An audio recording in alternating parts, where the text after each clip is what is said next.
Well, hey, happy Friday to all. Here comes a baby. You coming in? Yeah.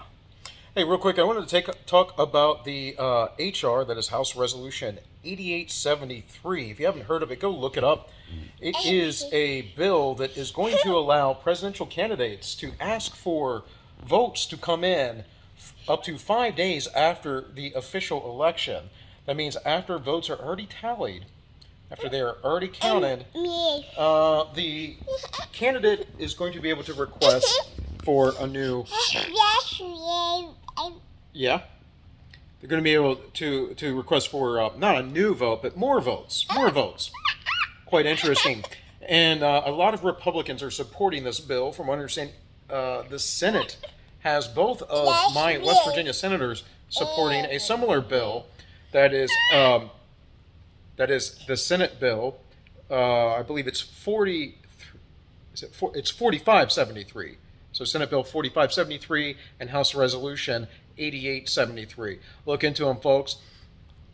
It is once again a way for them to try and completely destroy our election system, the integrity of our election system.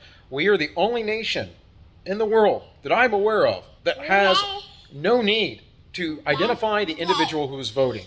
We have the poorest security laws in the world. And any liberal, any leftist, any progressive who's trying to tell you that is inhibiting people from voting, well, they're bigots and racist and whatever else. It doesn't inhibit anyone from voting. That is the bigotry of low expectation that the left is quite famous for. So, with that, understand this is similar to what happened the other year.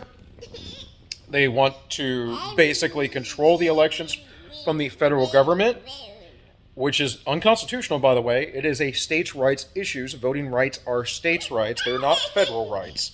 There is no federal promise in the Constitution to vote. So keep all of this in mind. Realize that the more the federal government assumes power, the more it will consume the power of the states and the people. That is, that it will take them away from the states and the people, as it has done for at least 100 years now. It's been a little bit longer than that, since the Civil War, really. The Civil War is where a lot of this started to turn around, but after that, there was a little bit of kind of a new era that was split, and the progressives in the 19 teens and 20s, and then finally with FDR in the 30s, are the ones who solidified the total destruction of our nation. It was just a matter of time between the federal tax, the federal police forces, and the fiat currency in which they put us on board for. All of that. And so the last leg of that is to get rid of our representation, which they started to do with the amendment process and getting rid of senators for the states. That eroded the states' rights. That's one of the things that had done that. And then handing that to the people. And now we keep talking about direct democracy and majority votes and all that stuff.